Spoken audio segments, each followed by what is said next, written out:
this video I'm just sharing a little routine that's great if you suffer from menstrual cramps, if you're looking to have a baby, and even if you just want to become a bit more open around the pelvic area. All these moves really get the energy moving and flowing into this area. So the first position, because we want to be in a relaxed state, is Viparita Karni, which is simply just to get your legs up the wall. So you want to sit right next to the wall. The side of my hip is touching the wall, and then we're going to swivel around to get the legs up. You don't want the legs totally flush to the wall because we want a slight bend in the knees. Once the legs are in place, get yourself a little yoga block or a cushion, raise the hips, and then we're just going to take the legs nice and wide. You can have a little wiggle around once you're into position, making yourself as comfortable as possible.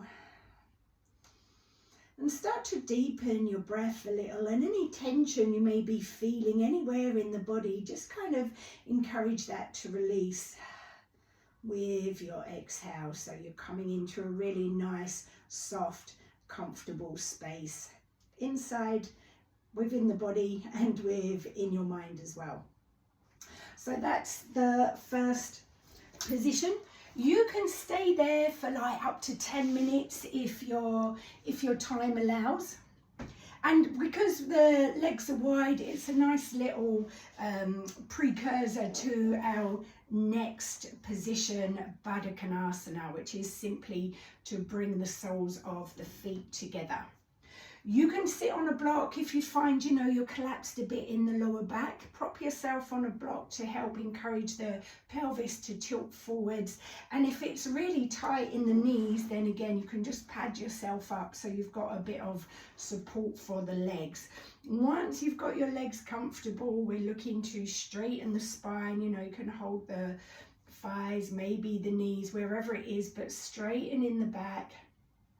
Looking to really soften all the muscles, the adductor muscles inside the hip joints, and we're taking the breath all the way down into the lower belly so you can create movement in the lower abdomen with your breath.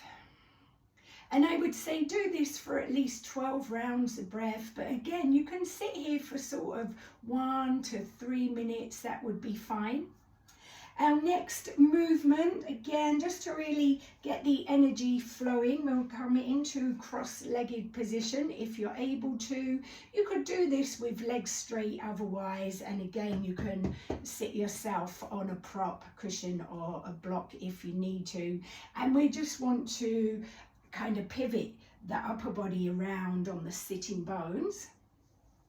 And bring as much movement as you can into the spine as you're pivoting around on the bones. So we're utilizing the abdominal muscles to create the movement. And we can think about kind of mobilizing all of the tissue as well in the trunk of the body, which again is going to be quite de-stressing for the body. We can move in a rhythm to go with the breath, so we really get connected, mind and body. And maybe go for at least 12 rotations in one direction. And we can change the cross of the legs and we'll go back in the opposite direction.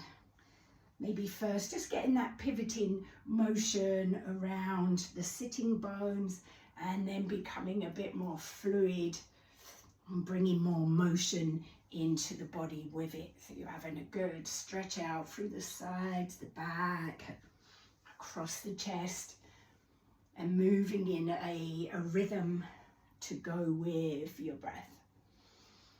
That's it. At least 12 in one direction, 12 back in the opposite direction, and moving on to our next little movement. We're coming onto our backs. Have I lost my head? No, I've still got my head. That's it, lovely. So coming onto your back into semi-supine position, we want one knee and then the other knee in towards the chest. And we're just going to simply circle the knees. If this is too much of a challenge for your abdominals, you can use your hands to create the movement.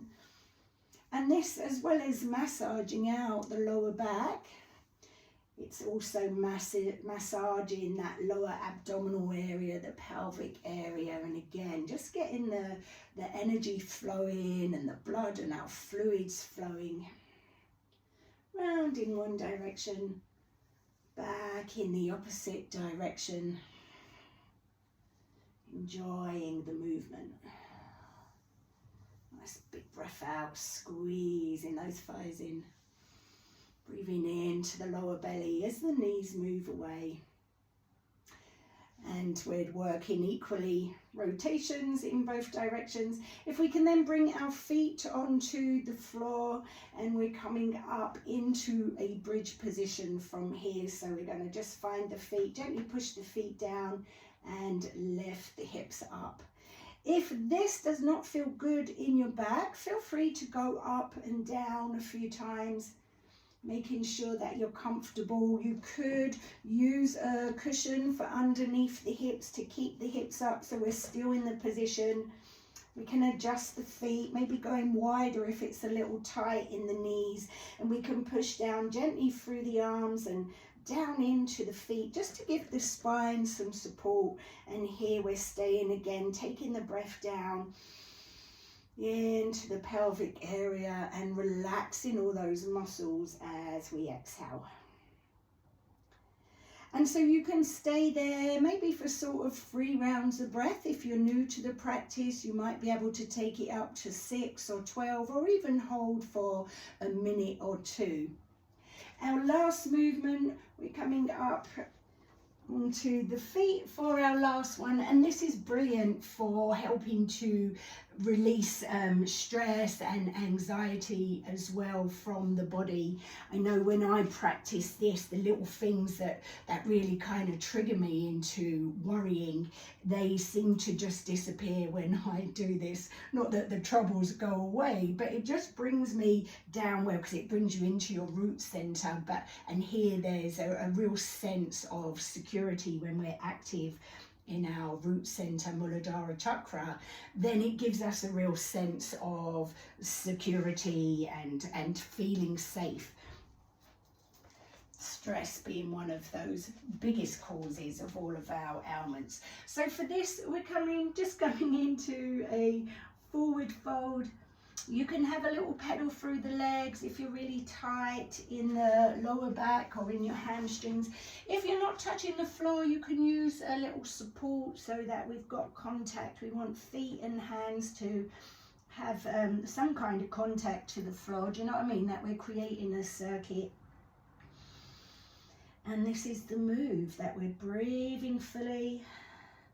And as we exhale, we want to imagine any stress and tension falling out from the arms, through the palms, and releasing back down to the earth. And you can stay here for like 1 to 3 minutes. Ideally, you want to hold until you feel a bit of a tingling sensation around the area of the perineum, and this will be a sign that we've activated that root center. And that's the little flow. You can break these asanas into pieces, so you don't have to do it as a routine, but that routine flows really nice together. It will get you into that soft space, which then allows for all of our fluids to flow freely. But equally, you can do any one of those on their own.